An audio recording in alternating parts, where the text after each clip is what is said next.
Ah, c'est donc vous la fameuse binge audio dont tout le monde parle. Salut, c'est Thomas Rozek.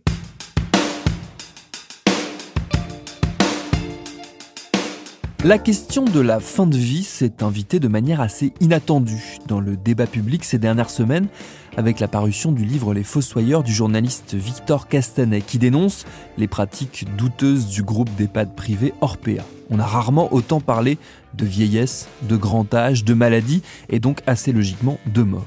Pour autant, l'essentiel des discussions, voire des empoignades, porte sur le système de soins, sur la financiarisation de la santé, sur les dérives, la maltraitance, mais pas ou très peu sur la fin de vie, qui est pourtant la question qui sous-tend tous ces débats. Comment, dans quelles conditions et où voulons-nous finir nos jours ? Cette conversation, nous ne sommes pas forcément prêts collectivement à l'avoir. Et pour cause. Elle mobilise de très douloureuses notions. Elle fait appel à notre éthique, à notre morale, à nos croyances parfois. C'est ce qui a rendu les débats autour de la loi relative aux droits des malades et à la fin de vie, qu'on appelle aussi la loi Leonetti, aussi particuliers. Des débats dont je vous propose de remonter le fil avec cet épisode qui, vous l'aurez compris, s'inscrit dans notre rendez-vous mensuel « La loi, c'est toi ». Bienvenue dans Programme B.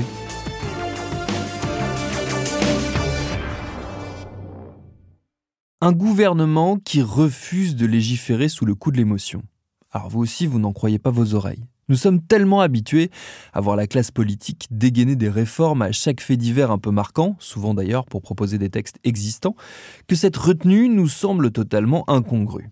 Et pourtant, ça a existé, je vous l'assure. Et quand ça se produit, c'est le signe qu'on a touché un symbole profond de notre société. L'exemple le plus frappant de ces 20 dernières années, c'est la loi sur la fin de vie de 2005. Car ce texte prend son origine dans un fait divers qui a bouleversé la France. Et il faut le raconter pour comprendre l'émotion qui a traversé ce pays. Et les questions qui restent toujours en suspens plus de 20 ans après. Nous sommes le 24 septembre 2000, dans le département de l'Eure. Un jeune pompier de 19 ans quitte sa caserne. Il ne devait pas être là ce soir, mais il a accepté de remplacer un camarade. Il vient de raccrocher au téléphone avec sa mère. Il se dépêche. Il est en retard pour sa séance de cinéma. Il prend la route. Elle est étroite et sinueuse. Soudain, en face, un camion qui n'a rien à faire là. Le jeune homme essaye de l'éviter. Il fait un écart, sa roue explose et son véhicule s'encastre dans le camion. Quand les pompiers arrivent, ils découvrent que c'est leur copain qui est coincé dans cet amas de tôle. Ils font tout pour le sortir au plus vite et l'amener à l'hôpital de Rouen. Il est placé dans le coma. Il se réveillera 9 mois plus tard, prisonnier de son corps. Il s'appelait Vincent Imbert et son nom va devenir synonyme d'un combat qui nous concerne tous, la façon dont nous allons et nous voulons mourir. Nous n'en sommes pas encore là. Pour le moment, Vincent est seul sur son lit d'hôpital, prisonnier de son carcan.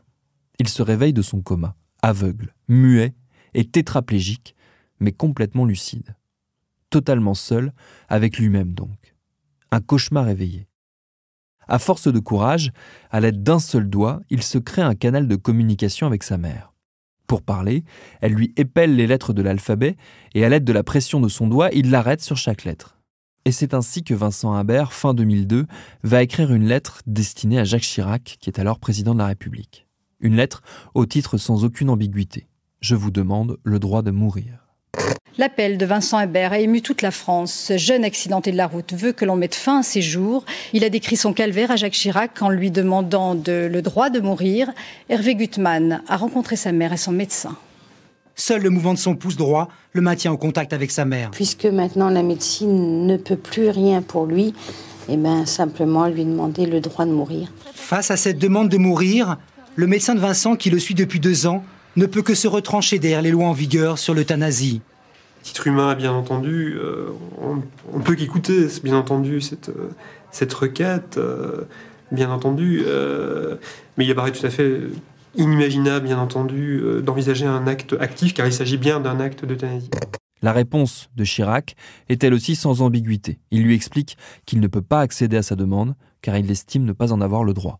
Et il lui ordonne de reprendre goût à la vie, une injonction tellement en décalage avec le quotidien de Vincent Imbert qui ne change pas d'avis.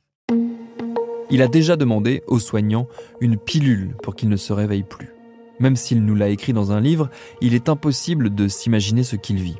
Il ne peut pas bouger, sauf pour remuer légèrement la tête et la main droite. Il ne peut pas parler. Il ne peut pas manger, la nourriture lui est transmise par une sonde, ni bien sûr uriner par ses propres moyens ou se laver. Même pour respirer correctement, il a besoin d'aide. Immobilité forcée, claustrophobie, perte totale de l'autonomie, sentiment d'être enfermé dans un corps comme dans un tombeau, et dans cet enfermement, une douleur perpétuelle, comme celle d'avoir sans cesse des crampes dans tout le corps, sans être capable de les soulager. Un mort-vivant. Je suis devenu un condamné de la vie. Maman, délivre-moi, implore-t-il. Et il lui fait jurer de l'aider. Il faut s'arrêter un instant pour dire quelques mots de Marie Imbert, la mère de Vincent. Elle a tout quitté pour vivre près de lui dans l'établissement où il était hospitalisé. Elle a veillé son fils envers et contre tout. C'est elle qui finira par découvrir qu'on pouvait communiquer avec lui après avoir vu un minuscule mouvement du pouce. Sans elle, personne ne se serait aperçu que son fils était sorti du coma. Il aurait pu finir emmuré des années dans le silence le plus profond. Vincent Imbert exige de sa famille de l'aider à mourir, puisque personne d'autre ne le peut. Sa mère refuse d'abord, mais devant la menace de son fils de ne plus la voir, elle accepte. Et le 21 septembre 2003, elle annonce à la télé qu'elle va aider son fils à mourir. Votre message, c'est quoi aujourd'hui ? Laissons les gens mourir dans la dignité lorsqu'ils ont la lucidité de le demander et de l'exiger ? Tout à fait. Ça pose des problèmes de conscience, je suis d'accord. Mais quand quelqu'un qui est comme Vincent, qui le réclame, qui dit si je pouvais le faire, je le ferais moi-même, mais malheureusement, il ne peut pas. Et je trouve là que c'est inhumain quelque part. Madame, il vous a demandé de le faire. Il vous a demandé de lui donner la mort. Il vous a dit elle m'a donné la vie, elle va m'offrir ma mort. Est-ce que vous êtes d'accord avec cette phrase et est-ce que vous êtes prête à assumer ? Tout à fait, je suis prête à assumer. Vous savez que c'est un acte illégal ? Je sais. Vous êtes prête à en assumer les conséquences ? Tout à fait. 4 jours plus tard, elle passe à l'acte en lui injectant un puissant barbiturique, mais un infirmier rentre dans la chambre peu après et donne l'alerte. Marie Imbert est placée en garde à vue. Vincent Imbert, lui, est plongé dans le coma et transféré dans le service du professeur Chaussois. Mais quelques jours plus tard, celui-ci, en accord avec la famille, délivre Vincent. Et c'est à ce moment que cette question du droit à la mort va devenir un vrai sujet de société et de débat en France. Car jusqu'à présent, la société laissait hypocritement la médecine trancher cette question. L'accompagnement des mourants et le soulagement de leurs souffrances avaient déjà fait des progrès considérables, mais nécessaires, compte tenu du retard français en ce domaine. Longtemps, en effet, la médecine a privilégié de manière parfois déraisonnable la recherche de la guérison au détriment du soulagement des douleurs et du respect de la volonté du patient. Quant à la question de la fin de vie, elle a longtemps été traitée en creux par le droit français. Les médecins et les personnels de santé devaient à la fois s'abstenir de toute obstination déraisonnable dans les traitements, mais il leur était rappelé qu'ils n'avaient pas le droit de provoquer délibérément la mort.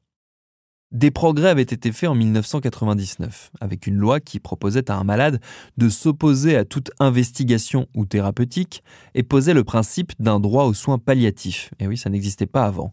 Puis en 2002, avec un autre texte qui renforçait le droit du malade à ne pas subir un traitement, y compris si cela doit abréger sa vie. Mais l'affaire Imbert montre les carences de ce cadre législatif et amène cette question de l'euthanasie et de la fin de vie dans tous les foyers de France. Impossible de rester insensible. Alors bon, comme il s'agit d'un dossier dont les politiques se sont bien gardés de s'emparer jusqu'à présent, la volonté est de ne pas aller trop vite. D'où les fameux appels à ne pas légiférer sous le coup de l'émotion. Mais des parlementaires, de droite comme de gauche, comprennent l'urgence du moment et font pression. Première victoire, une mission d'information parlementaire sur l'accompagnement de la fin de vie est créée fin 2003. Elle rassemble 31 députés issus de divers partis politiques et divisés à propos de la question de l'euthanasie. Le risque est donc grand d'un affrontement stérile entre deux positions, refuser tout changement de la législation ou accepter que certaines circonstances puissent justifier la transgression de l'interdit de l'homicide. Et de fait, les premières rencontres sont tendues. Mais sous la houlette du député Jean Leonetti, président de cette commission, ils parviennent à cadrer les débats en auditionnant un grand nombre de personnes, de compétences et d'orientations les plus variées. Le but, essayer d'explorer tout ce que cette question suppose et dans tous les domaines possibles. La commission commence par s'intéresser à la question de l'euthanasie et regarde ce qui se pratique en Belgique ou aux Pays-Bas. Elle fait le constat que ce n'est pas concluant, notamment qu'il continue de s'y pratiquer un grand nombre d'euthanasies hors la loi. Elle estime également qu'il serait difficile de modifier le droit pour légaliser cette pratique et qu'elle n'est au final pas demandée par tous les métiers qui côtoient la mort au quotidien. La réponse au cas Imbert ne peut pas être le statu quo. Alors elle va s'attacher à mieux définir le droit des malades. Les récentes modifications de la loi paraissent claires, mais en réalité, elles portent une contradiction fondamentale. D'un côté, aucun acte médical ne peut être pratiqué sans le consentement libre et éclairé de la personne. Mais de l'autre, le médecin est sommé de tout mettre en œuvre pour convaincre la personne soignée. Pour corriger tout ça et tenter d'apporter des réponses précises, la mission propose un certain nombre de procédures précisant les précautions à prendre pour la protection du malade et apportant au médecin une sécurité juridique. Le tout dans un rapport de 900 pages qui fait référence et qui est signé par l'ensemble des participants de la commission, ce qui est assez rare pour être souligné. Tout aussi rare, les députés voteront à l'unanimité le texte de loi qui découle de ce rapport et qui sera présenté à l'Assemblée en novembre 2004, puis définitivement adopté en avril 2005. Cette loi, surnommée loi Leonetti, du nom donc du député qui l'a portée, est aussi appelée la loi du droit au laisser mourir. Sans légaliser l'euthanasie, elle indique que les traitements ne doivent pas être poursuivis par une obstination déraisonnable et fait obligation de dispenser des soins palliatifs. En ce sens, elle fait une distinction nette entre le traitement médical qui peut être interrompu et les soins dont la poursuite est considérée comme essentielle pour préserver la dignité du patient. Autre avancée notable, des traitements antidouleurs efficaces peuvent être administrés en fin de vie, même s'il en résulte une mort plus rapide. La loi tente aussi de mettre des procédures plus structurées pour permettre des prises de décision plus faciles dans les cas les plus complexes et douloureux. Si le malade est inconscient, l'arrêt ou la limitation du traitement ne peuvent être décidés que dans le cadre d'une procédure collégiale et après consultation d'un proche ou d'une personne de confiance préalablement désignée par le malade et dont l'avis compte davantage que l'avis médical. De plus, est mis en place un système de directives anticipées formulées par les patients. Des malades n'acceptant plus leurs conditions de vie, comme Vincent Imbert, peuvent désormais refuser toute nutrition, tout en bénéficiant de soins palliatifs qui leur épargneraient de souffrir physiquement. Alors c'est bon, tout est réglé ? Pas tout à fait. Je vous le disais dans les titres, la loi sur la fin de vie a été définitivement adoptée la nuit dernière au Parlement. Mais pour les associations, le texte ne va pas assez loin. Il n'aurait rien changé, par exemple, à la situation de Vincent Imbert. Le texte se limite en effet à éviter tout acharnement thérapeutique lorsqu'un malade est condamné. Véronique Jean. Pour Marie Imbert, le combat continue. Toute la nuit, la mère a assisté au débat sur la proposition de loi sur la fin de vie. Mais selon elle, le texte adopté ne règle rien. À l'heure actuelle, si mon fils était encore vivant, je n'aurais toujours pas de solution pour lui. Parce que la loi Leonetti qui passe, ce n'est que pour les gens en fin de vie. Le texte est pourtant né de l'émotion suscitée par le décès de Vincent, plongé dans le coma après une injection de barbiturique. Mais pas question de légaliser l'euthanasie. Le Parlement a tranché en faveur du droit au laisser mourir. Un droit qui limite l'acharnement thérapeutique quand les soins ne servent qu'à maintenir artificiellement la vie. Les malades en phase terminale pourront, eux, décider d'arrêter leur traitement. Si l'avancée est notable, l'unanimité parlementaire n'est pas aussi claire dans la société civile. Ainsi, la mère de Vincent Imbert ne se reconnaît pas dans ce texte, dont son fils est pourtant à l'origine. Après avoir aidé Vincent à mourir, Marie Imbert a fait 24 heures de garde à vue avant d'être mise en examen pour administration de substances toxiques, le professeur Chaussois, lui, pour empoisonnement avec préméditation. En février 2006, après 2 ans et demi de procédure judiciaire, un non-lieu général est prononcé. Aux grandes dames de Marie Imbert, qui n'attendait qu'un procès pour en faire une tribune et demander une loi autorisant l'exception d'euthanasie. Alors Madame Imbert, cette décision de la justice, ce non-lieu, est-ce que c'est un aboutissement? Est-ce que vous êtes tout de même soulagée ce soir? Alors je suis très soulagée vraiment pour Monsieur Chaussois, parce que j'avoue que j'avais ça sur ma conscience depuis 3 ans. Je suis pour lui vraiment soulagée et heureuse. Voilà. Mais alors pour moi, pas du tout. Mais pourquoi? Parce que je me dis que ce procès, c'était le procès de mon fils et de moi. Mon fils s'est quand même battu pendant 2 ans et demi dans son lit avec juste son petit pouce et tout. Il a quand même réussi à alerter Monsieur Chirac. C'est quand même quelque chose d'énorme. Les médias, Monsieur Chirac et tout. Et puis rien n'est sorti de tout ça. Au fond, vous auriez souhaité un procès comme un vaste débat public. Exactement, comme un vaste, mais pour lui et pour moi.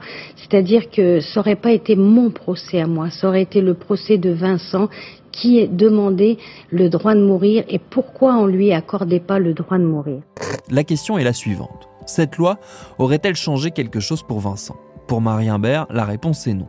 Et elle détaille, je cite: « En fait, je n'aurais pas de solution pour lui et je serais toujours considérée comme une criminelle. Cette loi est faite pour les gens en fin de vie, pas pour les gens comme mon fils qui souffrent et qui demandent à mourir quand ils l'ont choisi. Ce que la loi prévoit, c'est de débrancher, de fermer la porte et de laisser mourir de faim. Ça peut prendre 15 jours ou 3 semaines selon les personnes. C'est une vraie torture morale. Le patient est tellement bourré de morphine qu'il ne ressent rien. Alors pourquoi ne pas mettre juste un peu plus de morphine ? Je ne demande pas une aide active à mourir, mais une exception d'euthanasie pour des personnes qui demandent elles-mêmes qu'on leur accorde le droit de mourir. » Les insuffisances de cette loi vont s'incarner dans une nouvelle affaire à l'homonymie presque troublante, l'affaire Vincent Lambert. À la suite d'un accident de la route en 2008, cet infirmier de 32 ans est plongé dans un coma végétatif. Le corps médical estime qu'aucune amélioration n'est possible et son épouse va demander l'arrêt des soins, comme le permet la loi de 2005, demande à laquelle vont s'opposer notamment ses parents. Le bras de fer va durer plusieurs années. C'est une explosion de joie. Les avocats des parents de Vincent Lambert sont portés par la foule. La cour d'appel vient d'ordonner la reprise des traitements. Je vous le disais en titre, les médecins de Vincent Lambert ont de nouveau arrêté les soins hier. Cette décision a été rendue possible par un arrêt de la Cour de cassation. On retrouve devant le CHU de Reims Jean Chamoulot. Bonjour Jean, assiste-t-on à l'épilogue dans cette affaire devenue le symbole de la fin de vie en France? C'est en tout cas le souhait d'une partie de la famille de Vincent Lambert, de son épouse, de ses frères et de ses sœurs, qui souhaitent l'arrêt des traitements. Ils sont d'ailleurs en accord complet avec le corps médical. Mais de l'autre côté, eh bien, les parents de Vincent Lambert, eux, sont farouchement opposés à l'arrêt des soins de leur fils. Ils étaient d'ailleurs hier ici au CHU de Reims à son chevet. Il faut dire que c'est la 3e fois que les médecins arrêtent d'hydrater et d'alimenter Vincent Lambert depuis son accident il y a de ça 10 ans. Alors les parents de Vincent Lambert ont pour le moment épuisé tous les recours judiciaires possibles, mais il semblerait que les avocats des parents de Vincent Lambert n'excluraient pas la possibilité d'attaquer en justice le médecin de leur fils et décider eh bien, de poursuivre la cessation des soins. Le 11 juillet 2019, les traitements et l'alimentation qui le maintenaient en vie sont arrêtés et Vincent Lambert meurt 8 jours plus tard. Comme pour l'autre Vincent, cette affaire va relancer le débat sur l'euthanasie en France. Au-delà de cet autre cas exceptionnel, on se rend compte que la loi de 2005 est mal connue et mal appliquée. Il y a aussi des problèmes de moyens. Le système hospitalier a du mal à proposer partout les soins palliatifs nécessaires. Et il n'y a pas que ça. En 2012, À la vie, à la mort, un documentaire d'Anne Georget montre un homme atteint du locked-in syndrome demander en vain l'application de la loi. Les médecins lui refusent ce droit, estimant qu'il est contraire à leur éthique. Alors le 2 février 2016, la loi Leonetti est approfondie et ouvre la possibilité à une sédation profonde jusqu'à la mort pour les malades en stade terminal ou en souffrance extrême. Cette nouvelle avancée ne satisfait pas les partisans d'une euthanasie active et n'empêche pas le débat de revenir régulièrement. Ainsi, il y a quelques mois, l'Assemblée nationale a discuté d'une proposition de loi sur un droit à l'euthanasie pour les personnes souffrant d'une pathologie incurable. Le texte prévoyait notamment une assistance médicalisée permettant une mort rapide et sans douleur à toute personne capable majeure en phase avancée ou terminale d'une affection grave et incurable, lui infligeant une souffrance physique ou psychique qui ne peut être apaisée ou qu'elle juge insupportable. Cette proposition pourrait répondre à des cas qui ne rentrent toujours pas dans le cadre législatif actuel et provoquent un mal mourir. Mais elle n'est pas allée très loin, son examen n'ayant pas pu arriver à son terme du fait des 3000 amendements déposés par ses opposants. et elle n'a jamais été remise à l'ordre du jour. L'Assemblée nationale examine une proposition de loi sur la fin de vie, ce qui a donné lieu à de l'obstruction parlementaire. Ouais, les députés doivent voter pour ou contre le droit à l'euthanasie pour les personnes souffrant d'une pathologie incurable, mais quelques députés ont décidé d'empêcher le vote en déposant 3000 amendements qui seront tous examinés et débattus. Alors ils ont le droit de faire ça pour retarder les débats, sauf que jeudi, l'Assemblée n'a qu'une seule journée pour voter le texte. Si à minuit, la loi n'est pas votée, elle est abandonnée. Sur ces 3000 amendements, plus de 2000 ont été déposés par seulement 5 députés LR. Ça fait en moyenne 420 amendements par député, c'est énorme. On est allé voir l'un d'entre eux, Frédéric Reiss. Lui, il assume totalement sa stratégie. Vous avez déposé combien d'amendements ? Dans les 2000 et quelques. Et vous allez tous les débattre jeudi ? Oui. Vous allez jouer la montre ? On va défendre nos arguments, puis après on verra bien. Derrière ce débat, il y a un problème de fond majeur. On n'aborde la fin de vie que d'un point de vue médical, jamais sociétal. Et tous les débats sur la fin de vie en sont l'exemple. On ne parle que de la manière dont on pourrait mourir, mais jamais de la manière dont on pourrait vivre avant d'en arriver là. Marie Imbert n'a pas vu tous ces derniers débats. Elle est morte en août 2018, des suites d'une longue maladie, comme on dit pudiquement. Elle est partie avec le sentiment qu'on l'avait abandonnée. D'abord son fils, puis elle.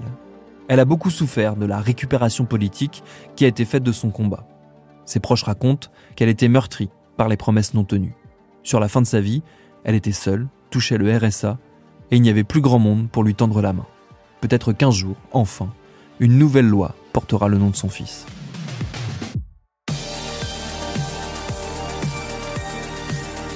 Merci à David Carzon d'avoir signé le texte de cet épisode de Programme B, qui est un podcast de Binge Audio préparé par Lauren Bess, réalisé par Alice Ninin. Tous nos épisodes, les anciens comme les nouveaux, sont à retrouver sur vos applis préférées de podcast. Cherchez-nous sur Internet si vous voulez nous parler, et à très vite pour un nouvel épisode.